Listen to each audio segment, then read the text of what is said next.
All right, let's dive into a new study that completely flips the script on what a lot of people think is a safe habit. So if you've made the switch from smoking to vaping, especially with the surgery coming up, you are definitely going to want to stick around for this. So picture this. You've got a big surgery on the calendar, and you've done what you think is the right thing, right? You kicked the cigarettes and picked up a vape, or maybe some nicotine pouches to get healthier. But what if I told you that switch might not have made you any safer at all when it comes to surgical risks? Well, that's exactly what we're going to unpack today. You know, for the longest time, the general vibe has been that these non-tobacco nicotine products are kind of like the harmless little brother to cigarettes. But it turns out, especially in the high-stakes world of surgery, that entire assumption is getting a major reality check. So here's the deal. Surgeries like total ankle replacements are way more common now. And doctors are, rightly, all about getting patients as healthy as possible beforehand. But here's the catch. More and more patients are using vapes or pouches, and a whole bunch of them don't even think to mention it. I mean, why would you, right? You think you've already done the healthy thing by quitting smoking, but you might be overlooking the real culprit. Okay, so this is where the science comes in, and it gets really interesting. Researchers basically said, all right, enough with the assumptions. Let's put this safer alternative idea to a real scientific test.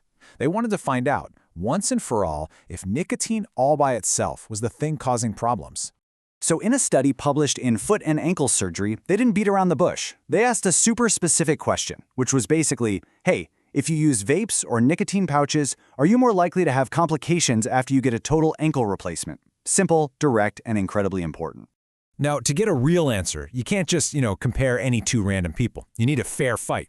So they dove into this absolutely gigantic health research network. We're talking data from over 250 million patients, and they essentially became scientific matchmakers. And how they did this is just so clever. They started with over 19,000 patients. From that huge pool, they found 939 who used non-tobacco nicotine. And then, this is the cool part, for every single one of those nicotine users, they found their twin in the database, a non-user who was the same age, same sex, same race, and had the same status with obesity or diabetes, the whole shebang. So you're left with two perfectly matched groups where the only real difference was that one used nicotine and the other didn't. I mean, that's just brilliant science. All right, so with these two identical groups lined up and ready to go, the researchers zoomed in on that super critical healing window, the first 90 days right after the surgery. And honestly, what they discovered was pretty shocking. Okay, take a look at this. It lays everything out so clearly. That vertical dashed line in the middle, that's your baseline. That means no difference in risk. But you see all those red dots jumping out to the right? Each one of those is a major complication that was significantly higher for the nicotine users. And yeah, there is a lot of red there. So let's drill down into what that actually means. First up, having to go back to the hospital. For the folks who didn't use nicotine, the rate was about 6.5%. But for the nicotine users, it shot up to almost 12%. That's nearly double the risk of being readmitted. Just let that sink in. And then there's the big one, infection. It's what everyone worries about after an operation. Well, it's the same story. The risk literally doubled for nicotine users. We're talking a 3.1% infection rate at the surgical site compared to just 1.6% in the control group. That is a massive, massive difference when it comes to healing safely. And the bad news didn't stop there. The nicotine group was 1.7 times more likely to have their wound actually break open. And even scarier, they had a more than twofold, 2.3 times to be exact, higher risk of developing sepsis. That's the life-threatening infection that can spread through your whole body. So this isn't some minor thing. The danger is very real and very immediate. Okay, but that's the short-term story. To be fair, we have to look at the long game too. Does nicotine use mess with the actual ankle implant itself, years down the line? Let's see what the researchers found out about that. And here's where the story gets a little more complex. It turns out that after 2 years, there was no statistically significant difference when it came to problems with the actual hardware, the implant itself. So to be super clear, things like needing another surgery, or the implant coming loose, or getting a fracture around it, nicotine users weren't any more likely to have those specific problems. And that is a really important piece of the puzzle, right? It tells us that the real danger zone for nicotine is concentrated right at the beginning, in that early, fragile healing phase. So that begs the question, if it's not messing with the metal implant long-term, then why on earth does it cause so much chaos right after surgery? Well, the answer comes down to what nicotine, the chemical itself, does to your body's incredible ability to heal. See, here's the thing. Even without any smoke, nicotine on its own is what's called a vasoconstrictor. It's a fancy word, but it just means it literally squeezes your blood vessels shut. This chokes off the blood flow that your healing tissues are screaming for.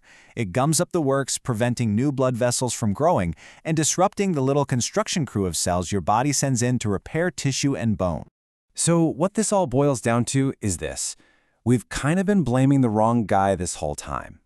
When it comes to healing properly after surgery, the #1 public enemy isn't the smoke, it's not the tobacco leaf, it is the nicotine molecule, all by itself. So what are we supposed to do with all this information? Well, it all leads to a really clear and actionable conclusion, a game plan, for both patients who are getting ready for surgery and the doctors who are taking care of them. The bottom line from the researchers is crystal clear. Vaping, using nicotine pouches, or any other kind of non-tobacco nicotine product should be treated with the exact same level of caution as traditional cigarette smoking when you're assessing a patient's risk before an operation. I love this quote from the authors because it just hits the nail on the head. They say, these findings challenge the perception that non-tobacco nicotine products are benign alternatives. Benign, harmless. In other words, that whole idea that vaping is a safe option before surgery? Yeah, this study pretty much busts that myth wide open. And that leads to 3 really simple but totally vital recommendations. 1, doctors have to start asking about all forms of nicotine use, not just, do you smoke?